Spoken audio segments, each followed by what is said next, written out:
What's the crack? Today we're going to be looking at my CD collection. I already did my vinyl video. This one's actually going to be a lot different to the vinyl video because oh wait, you can watch the vinyl video as well because that's already up in this thing here. Haha, card. YouTube professional. But yeah, this is going to be different to that because a lot of those vinyls belong to my parents, whereas these CDs all pretty much belong to me or were given to me, so I can give you a lot more in-depth conversation pieces. Doesn't mean I will, but I can if I want. Also, I haven't bought a CD in several years. This collection is pretty much indicative of what I was listening to in my teen years. So I don't think I've actually bought a CD past the age of 18, unless it was just given to me, but that doesn't happen very much anymore. They're actually all in alphabetical order because when I was a teenager I was a weirdo and I just put everything into alphabetical order by the artist, so we're gonna go by alphabetical order just because that's the order that they're in. The first one is the Iron Man 2 soundtrack by AC/DC. It's basically just like a greatest hits thing. It has like all of the greatest hits. That's essentially what it is.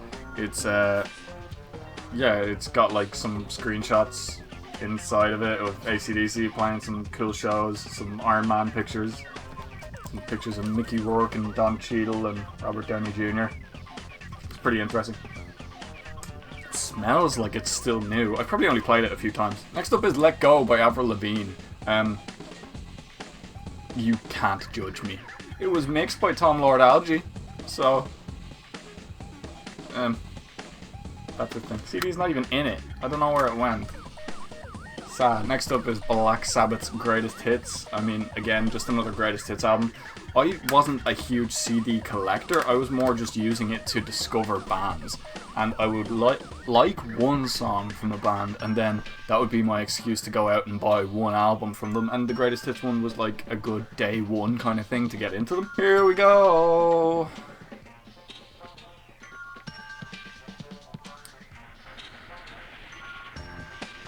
It's a good album. The next one is actually Bring Me the Horizon live at Wembley. I think I showed this off when I did my video talking about seeing them, because I was actually at this show live in Wembley. I think I found myself actually.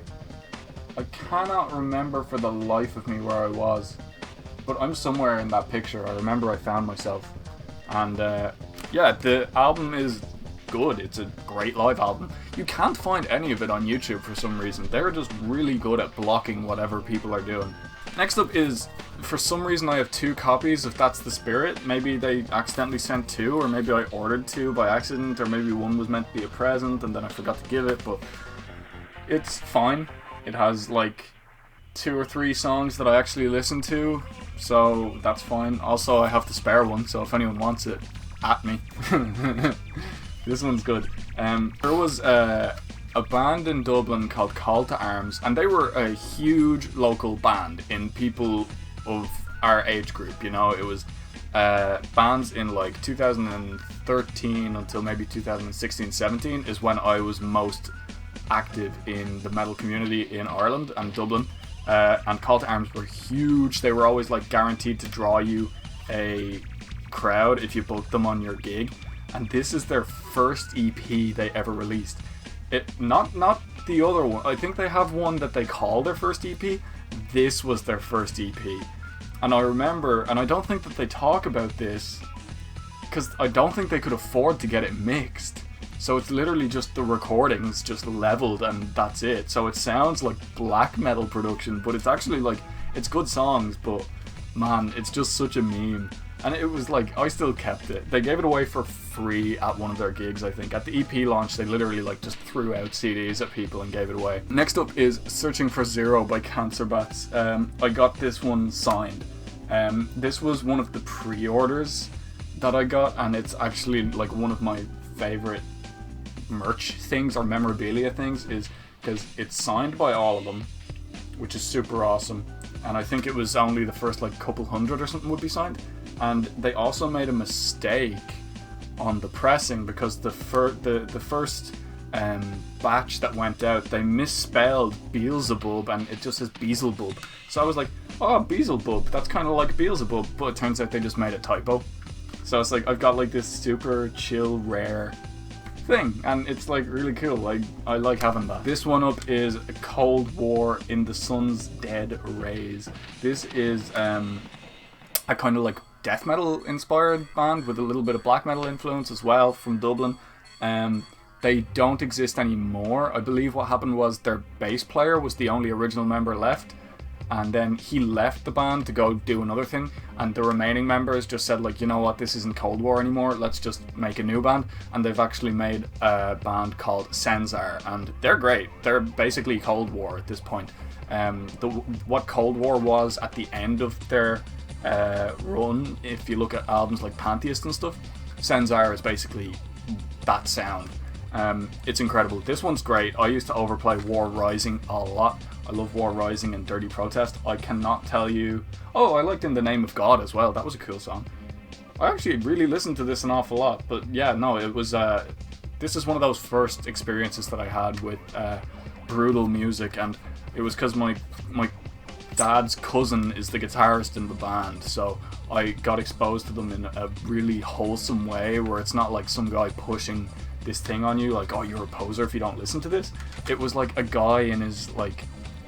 It was like an adult basically saying like, oh well, yeah, you can listen to this if you want, and also Cannibal Corpse. And then that's how I got introduced to Cannibal Corpse, was through him. Next up is Epoch by Copia.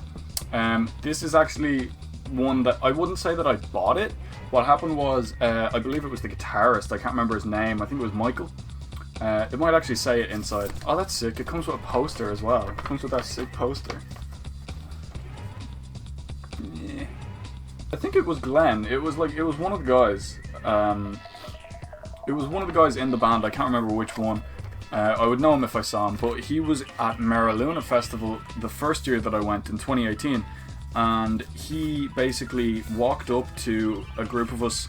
I can't even remember who I was with, but me and Anne were with a group of people, like just drinking beer at a tent, and it was super chill. He came over and he was playing music on like a portable speaker attached to his belt, and he said, "Hey man, sorry to bother you. If you like this song, it's on my album. I'm just giving it to people, but we're doing like, it was basically like a band camp, like pay what you want type thing." He's like, "Hey, you can just have it." And he didn't pressure me at all, which was just super awesome. I didn't feel like I had to give him any money at all, and that just made me want to give him money. So I gave him a tenner to be like, "Yo, dude, I'll like buy yourself something to eat. Like, it's a good album."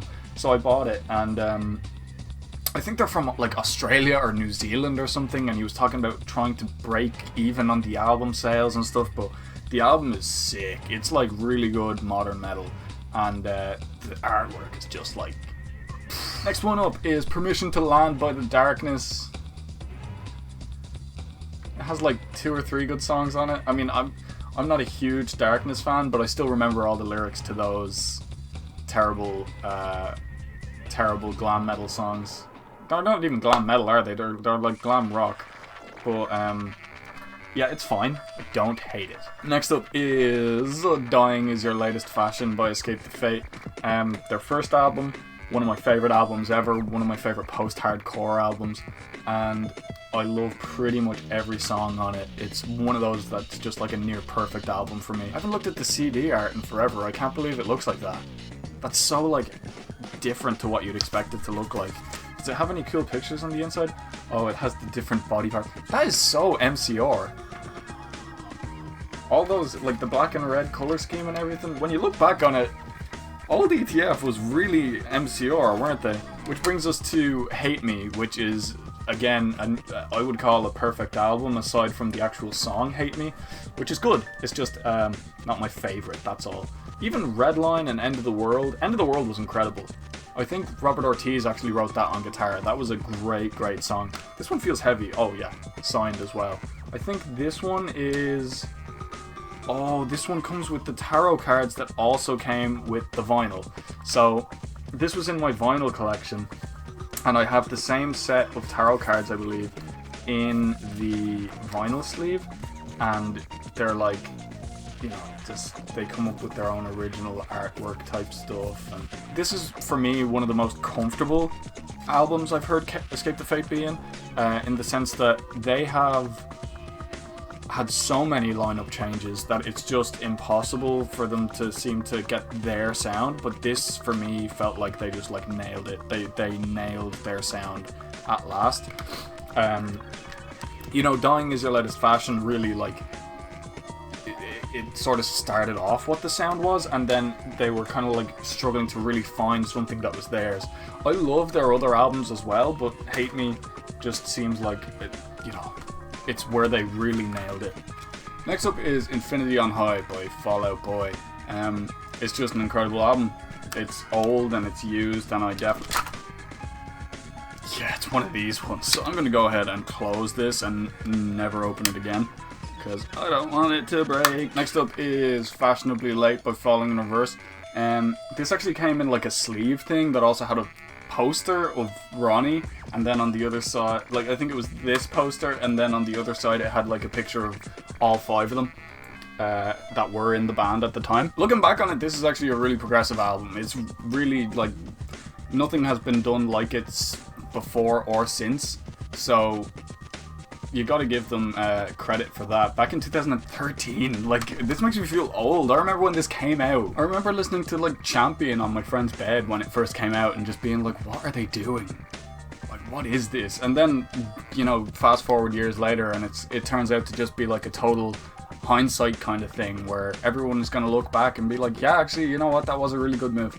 And it was. Next up is Foo Fighters' Greatest Hits, because probably everyone in the world owns this.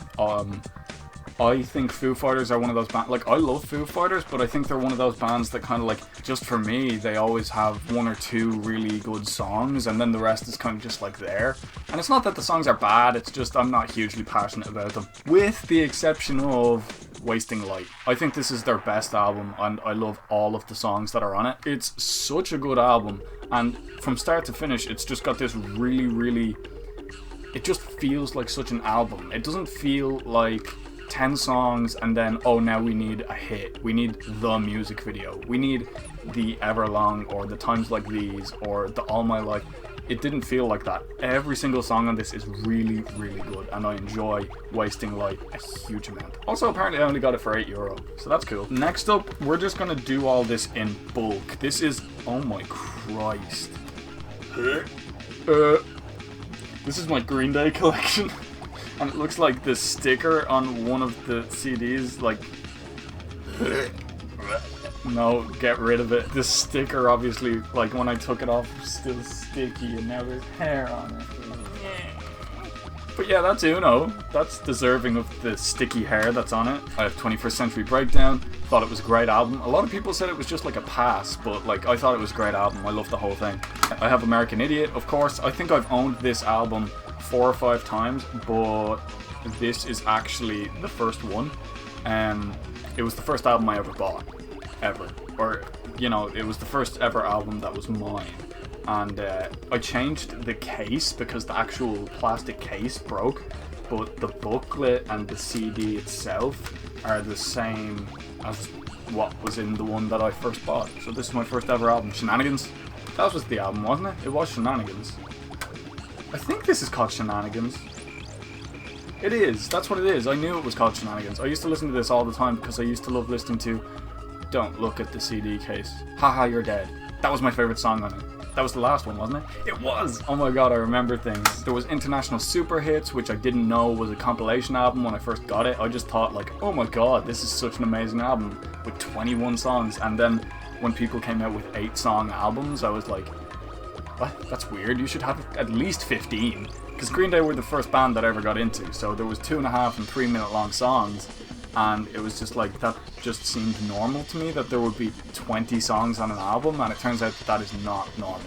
I also have Awesome as Fuck, and I always used to like joke around with people, because it's like they filmed Holiday in Dublin, and I was at that gig. I think that was my first gig as well.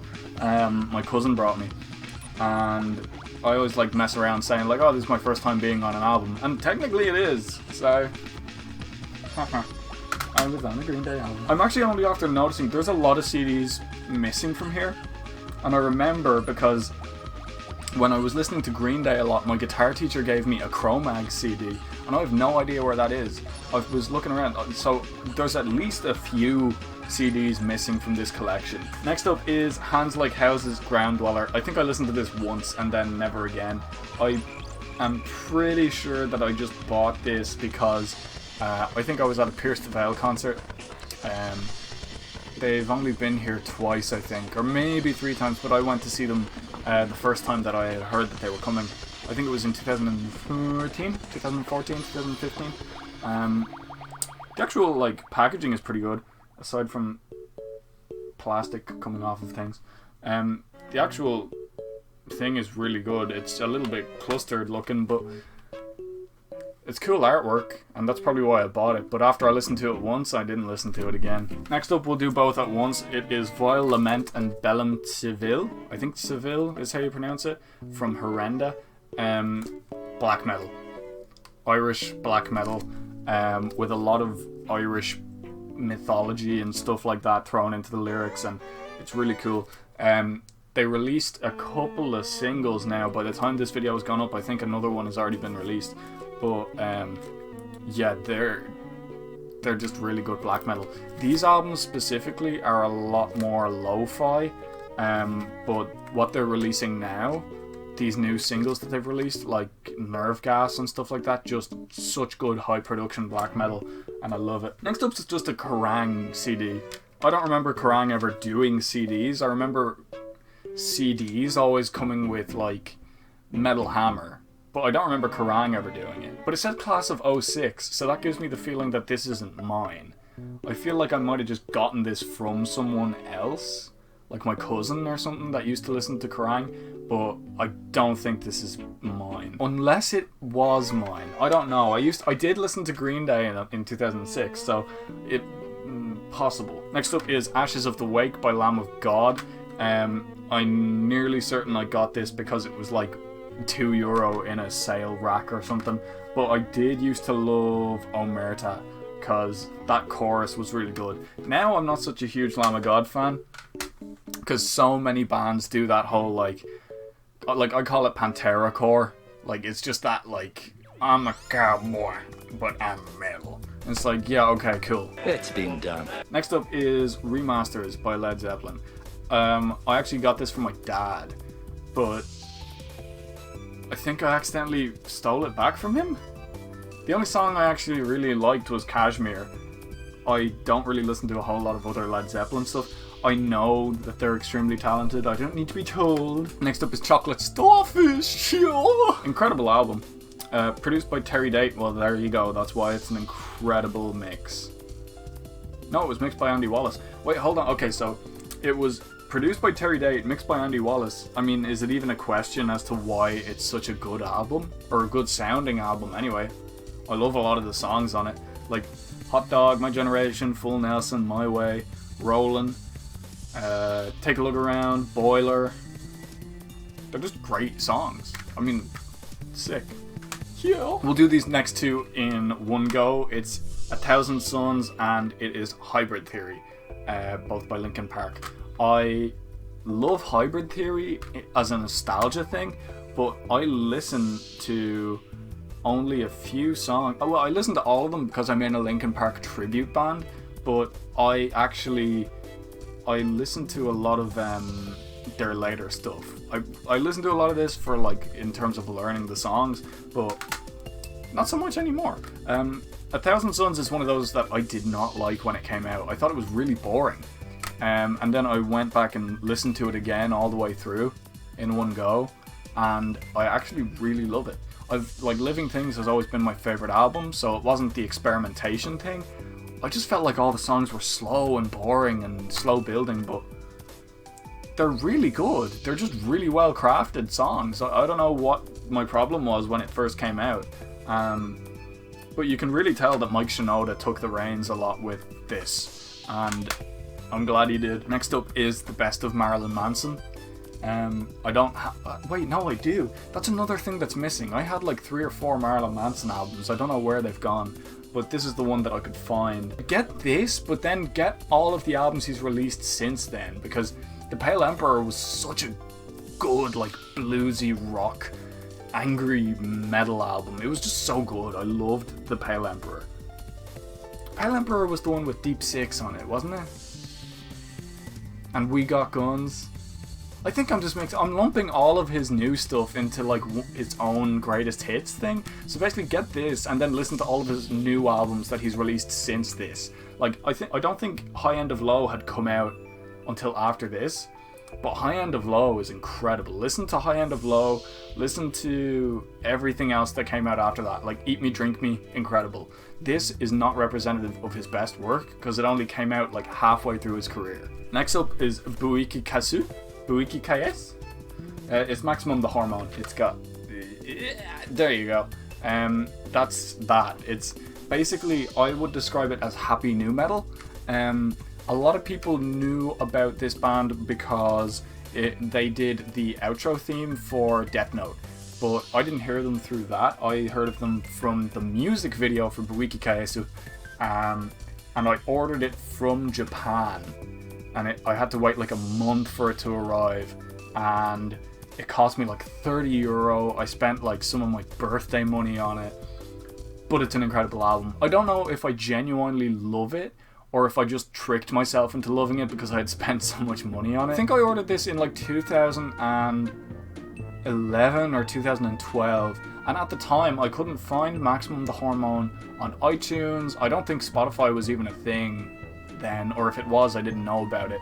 I couldn't find it anywhere, and you couldn't buy it anywhere in Ireland. I don't even think they did online distribution at that point, and even at that, it was difficult to find their music on YouTube because they would block people that posted their music on YouTube. I remember once I put up the song Maximum the Hormone on another channel, and my channel got like a copyright strike immediately because they were that quick to stop people from listening to it. So I had to get it from Japan, and that was like my way of doing it. But it was totally worth it because I love it. We'll do all the Metallica ones next. We got Garage Inc., which has incredible cover songs. I love Turn the Page. I love... what else do I love off it? There was... It's Electric is fun. Whiskey in the Jar is cool. Live, they did a great job at playing that. Stone Cold Crazy. Stone Cold Crazy got me into Queen. Their cover of Stone Cold Crazy got me into Queen, which is so fun. Kill 'Em All, the original Metallica album, and I remember I got this when I was like 15. I went to a dentist appointment and my mom brought me into HMV or something, and I said like, I want that one, because I hadn't had this one yet. And I remember that was a thing that happened because anesthesia, pulling teeth is one of the things I was in the dentist, so I was just, I remember that specifically for some reason. Master of Puppets, again, incredible album. You don't need much explanation on that. Everyone talks about Master of Puppets being like the best thrash metal album ever, so totally valid opinion. Reload, which feels extremely heavy for some reason. Does it have like extra stuff in it? The book is so thick. What did they do with the booklet? There's probably like tons of pictures and stuff. Yeah, it's literally like filled with pictures of them on tour and stuff. I don't know. Reload's a very underrated album. I think it's good. It's got a lot of the really cool... It's got a lot of James's best vocal performances, as well as Load, but Reload as well, because he was really like focusing on being a good singer, but it was right before auto-tune was a thing, so we didn't need to like fix anything. It was just good vocals. And then we have Saint Anger, which I don't think they used auto-tune on that either, even though they used it on Garage Inc. and they used it on S&M. But yeah, my favorite album in the world. I still have the one that my dad bought, and I stole it. Is that the original? Oh, this is the rehearsals. They play the whole album in their rehearsal room, and I used to watch that all the time, and I thought that James Hetfield looked like Chris Pontius or something like that, because I was a big fan of Jackass at the time. The booklet is so small. Next up is the best of Motorhead, because everybody has a Motorhead album, but most people probably have Ace of Spades or something like that. Yeah, it's just like good background music. This is stuff that I would, like back in the day, I would like one or two songs from an artist and I would just go out and buy it, the best of CD, or I would go out and I would buy a couple of CDs by that artist. And I don't know where most of them went, but that is one example of that. Is I liked Ace of Spades, I liked Overkill, I liked Orgasmatron. Is that what it's called? It was Orgasmatron? Because it was a funny name, and then I ended up liking it. Oh, Damage Case, I forgot that was a song. That was so sick. I love that song. Yeah, Orgasmatron, that was a song as well. Next up, we have MCR, 3 Cheers for Sweet Revenge. Another incredible album. Howard Benson is a great producer. Did he produce it? Yeah, he produced it, and he mixed some of the songs as well. Oddly enough, I don't like the song Helena or whatever. It's overplayed. I heard it on Kerrang like every single day, 20 times a day.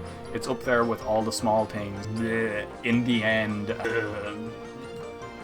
Whatever, any Evanescence. Next up is 4 Nirvana albums, which is going to be confusing to people. It is confusing to people, because they only had 3 albums, but I have 4 here. Bleach, which is an album that's really good, just a good grunge album to start off with. If you want to introduce someone to grunge, but not just show them Smells Like Teen Spirit, like show them something a little bit deeper, show them Bleach. Bleach is fun. I like Bleach. The next one is Nirvana, which is a compilation album, but it also has You Know You're Right on it, and that's a good song. And then for some reason I have 2 copies of Nevermind. I don't know why. Oh, one of them is the 20th anniversary remastered version. So I wonder if they actually sound different. I'm not going to test that because I'm not arsed. Next up is Autis. For anyone who's into black metal, again, Autis is the solo project of the guitarist from Horrenda who calls himself Autis. This is actually a really fun album as well. I listened to it a few times, but you can also listen to it on SoundCloud ? Or Bandcamp. I don't use either of those sites, so I always get confused. But it's out there somewhere if you search for it. The album is called The Sacred and the Profane, which is just a sick album title. Also, the artwork is really good. It's got like this fantasy vibe to it, but it's still like dark and brooding at the same time. It's like if Rush was black metal. Next up is Metamorphosis by Papa Roach. The reason I bought this is because Kick in the Teeth is a song that Papa Roach came out with, I don't know when, but I remember watching it on Kerrang or Scuzz or one of those things, and then they immediately stopped playing it, and I don't know if it's because it wasn't popular, but like they just stopped playing it for a while, and I went out and bought Kick in the Teeth, the single, and then I kind of got sick of listening to just the one Papa Roach song, so I found this in HMV, and I bought it. It has a couple of good songs on it, like Hollywood Horror is good, but it's got like, the chorus just seems weird, like it's like forcing a rhyme in there looking back on it. Lifeline is fun. I didn't listen to a lot of the album because I discovered very quickly that I'm not a huge fan of Papa Roach. Next up is Paramore. These are still to this day incredible albums. I do like Riot, but I like Brand New Eyes more. Just like Hayley Williams has these really, I wouldn't call them generic. They're generic for this time because so many people have copied Paramore since they came out. At the time when Careful was out, I became a huge fan of that. Just because her vocals in Careful just show that she's not just like just a pop vocalist. It's the same when they released Now. I thought the exact same thing, because Now was just such a strong chorus. I was like, you know, she's not just like a shitty pop singer. She's really genuinely good. And yeah, no, even Brand New Eyes is just an incredibly good album. Like, all of the songs on it are really good. Or most of the songs. Most of the songs on it are pretty good. Next up is Pretentious Moi. I don't know how to pronounce Pretentious Moi. Pretentious Moi. This. I don't know how to pronounce it to this day. I've listened to it a few times. It was given to me by my good bud Tim. For those of you who are into the whole gothic scene, he is married to Lady Amaranth, Claire, who is also lovely. And he was talking to me about his music project when he heard that I was a musician, and he has so many incredible stories, and he just gave me his album, and it was so sweet of him. And I really enjoy it as well. You should totally go check it out because the guy is just radiating niceness and positivity, and he deserves more listens. Next up is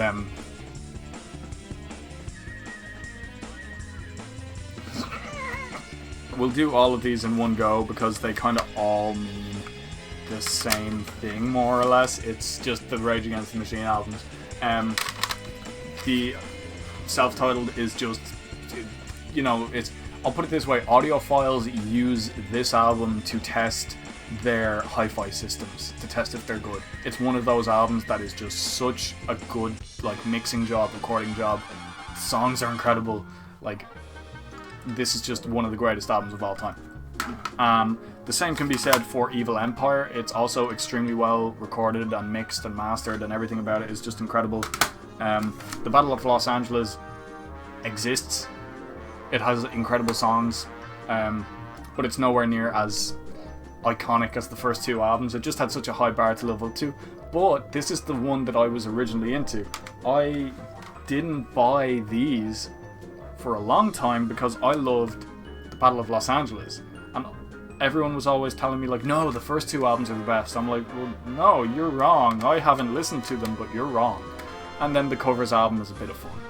Maggie's Farm is probably my favourite song on it. That was on the soundtrack to The Other Guys as well. I remember that being like one of my first moments of being like, oh, that's a thing I know. And a lot of people that are watching the movie won't know it, but I know that that's a thing. Because it was like the last song that they ever had on an album.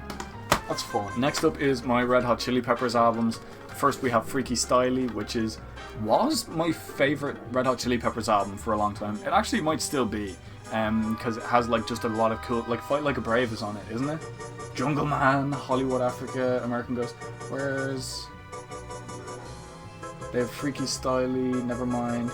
Oh wait! Catholic Schoolgirls Rule, that's cool. Yertle the Turtle used to be my favourite song. Wait, is Fight Like a Brave isn't on Freaky Styley?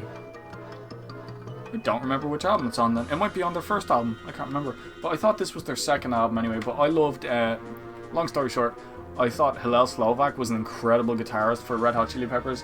They had a much more punk vibe during their first couple of albums. And I think that was partly due to Hillel and his guitar playing. Because John Frusciante really brought them more into the writing hits and writing like catchy kind of triad chords and picking and arpeggios, and he was much more of a technical player, but I think Hillel really brought a lot of that attitude, and that's why I love Freaky Styley. Same can be said for their self-titled album, True Men Don't Kill Coyotes, Baby Appeal, Get Up and Jump. Get Up and Jump was one of my favourite songs ever for a long time.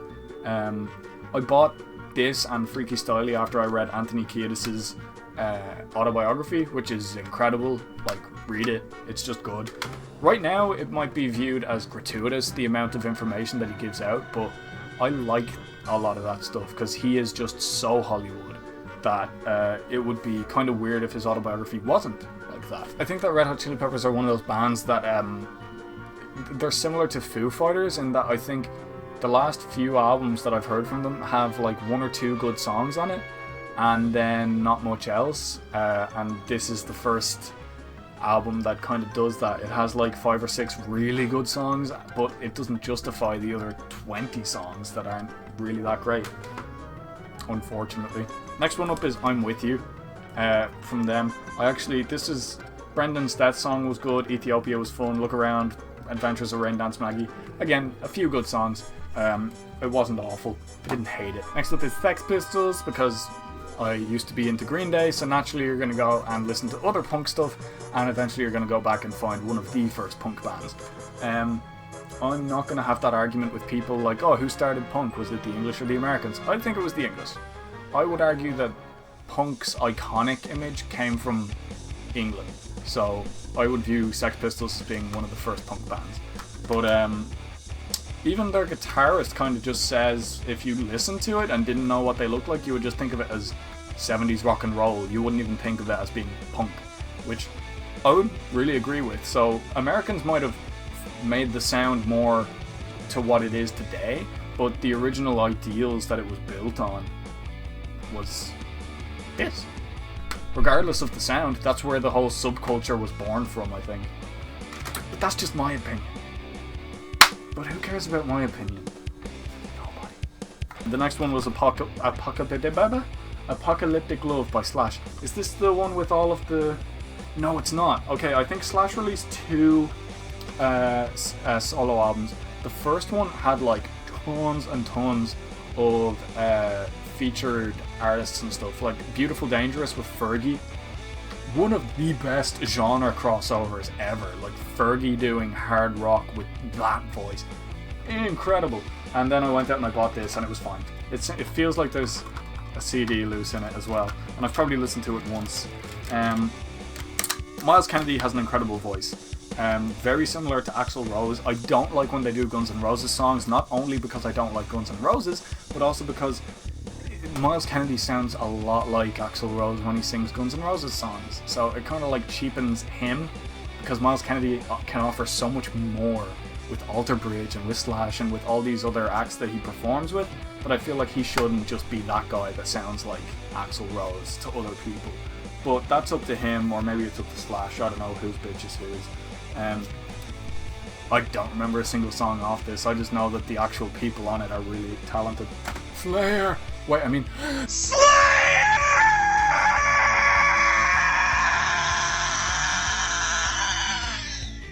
It's God Hates Us All and Christ. I'm not looking at it because I want to actually remember. I give up. Illusion. Oh. Yeah, I don't remember any songs off Christ Illusion.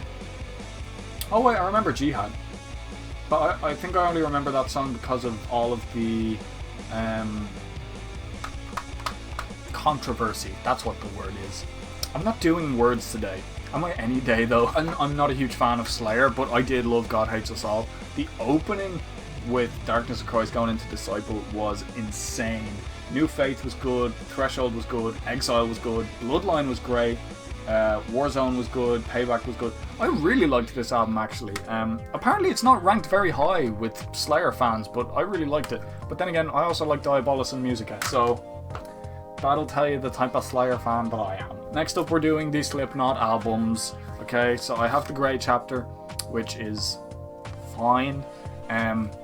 Honestly, I do not enjoy their newest album that much. When Grey Chapter came out, I listened to it, and songs like AOV, Kill Pop, The One That Kills the Least, Custer, The Negative One, I mean, I listened to them, and I was like, yeah, this just kind of like fits in with the rest of their discography. I didn't listen to any of them and think, this is incredible. I did listen to it a lot, but I didn't listen to it like religiously the way I did with their first 4 albums. Even like All Hope Is Gone, I really loved from them. It's a shame because the packaging is really good. They obviously worked really hard on it, but I wasn't as into the guitar tones. This was at a time when they were coming onto their first album without Paul Gray. I think it was their first one without Joey as well, and like they were just going through so many changes. I didn't like the guitar tones even on this album, and that's just even all of those problems are amplified on their newest album for me. But this was like, for me, their last passable album. All Hope Is Gone, it was the first album I got by them. I remember being like 12 maybe, or maybe 13, but it was definitely pre-teen, and I was like, oh, Slipknot, that's just such a... And then seeing them, and then I think I heard Left Behind on Kerrang, and I was like, oh man, that's so heavy, that's incredible. And I remember I used to turn it down when Left Behind came on because I was like, it's such a good song, but I don't want my parents to hear it because they'll think I'm watching something really bad and terrible that I shouldn't be watching. But yeah, that was my first album that I bought from them. The next one was Antennas to Hell. They made a big deal about this on social media, and everyone was like, oh, it's a new album. No, it's a compilation. I bought it anyway, just because I wanted to support them, I guess. And also because I didn't own the first 2 albums. I like listened to them on YouTube, or I streamed them. But yeah, I bought this because it had some of the first album stuff on it. Yeah, it's a compilation album. Next one is Stone Sour, House of Golden Bones Part 1, which they did this cool thing where if you got Part 1 and Part 2, I think you could assemble both of them to make like a house. Like literally you could make a house, and that was cool. And it was tied into Corey Taylor's graphic novel, which he did with Dark Horse, and I love Dark Horse. Dark Horse released really cool stuff. I think Carla Harvey's comic book is on Dark Horse as well, so that'll tell you. if you're a metal musician and you get slightly popular, just talk to Dark Horse, because they seem to be down just to do anything that's metal as fuck. Next one is Tenacious D, because I was a huge fan of The Pick of Destiny. My friend showed me it when I was maybe like 14 or 13, something like that. And then I went out and I bought this afterwards. I mean, it's the first Tenacious D album. It's classic. Do you know what all this is? This is all dad music, because I was listening to just the stuff that like all the people around me were listening to. Next up was the Thin Lizzy's Greatest Hits. Did I say the Thin Lizzy? It was Thin Lizzy Greatest Hits. I mean, like, you're Irish, you have to own at least one Thin Lizzy album. This next one is Venus de Vilo. I have not even opened it or listened to it. The album's called Edgar Allan Poe. I was in a band that's still going, actually, called A Night in the Snow, as their bass player for maybe 3 months or something. And I went to a horror convention called Screamvention with their guitarist Liam, and we got to meet like Ari Lemon, and we got to meet Alex Vincent, and we got to meet Kane Hodder. Like, we got to meet the people that were in the Friday the 13th movies, and we got to meet the kid from Child's Play, and Alex Vincent even helped to mix one of my songs that I was working on at the time. It was so sick. But we showed up and Venus de Vilo was playing an acoustic set, and honestly, she wasn't great. I mean, she had this really it just wasn't great, but she was really nice. So I just bought the album for €5 because she was nice.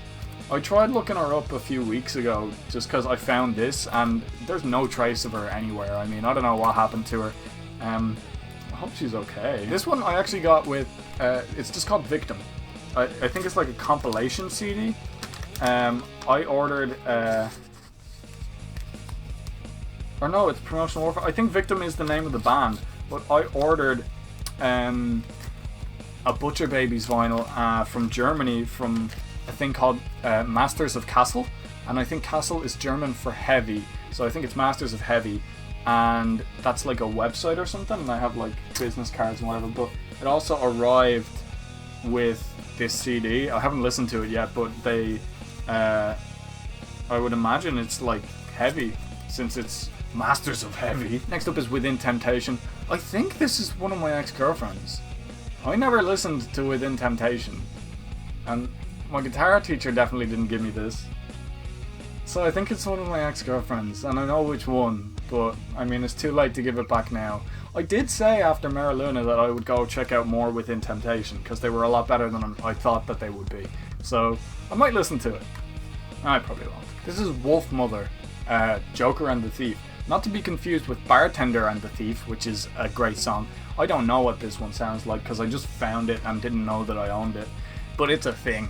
And there you have it. That is my entire CD collection that I have, that I can find. There's at least another 10 or 20 CDs that I just couldn't find. I don't know where they are. I mean, just look at the amount of space that they take up and you'll know why nobody buys CDs anymore.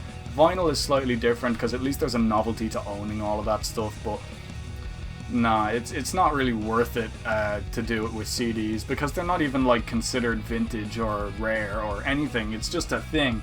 The only ones that I'd really hang on to are my signed ETF ones and my Cancer Bats one that is also signed. I'd also hold on to the ones that my friends gave me, like the Pretentious Moi from Tim. I'd hold on to the Horrenda and the Outis CDs because my friend Dara gave me those. And I'd probably get rid of the rest of them. I'm not going to, but I would also probably hold on to American Idiot and Saint Anger, simply because my favorite album, and it's an original copy that from the release in 2003, 2004, whatever it was. And then I'd hold on to American Idiot because it's the first album I ever bought. Aside from that though, I don't really have any sentiment towards CDs. I mean, I'll just listen to it or stream it or whatever online. It's not a big deal. But anyway, that's the collection that I have amassed. I hope you enjoyed watching. I hope that you've been given some good music recommendations, or if you have a really cool CD collection, feel free to tell me about it in the comments down below. You can also feel free to like and subscribe, share the video around, all that kind of thing. And I will see you for the next video, which I have something really cool planned for. So stay around for that. I'll talk to you later.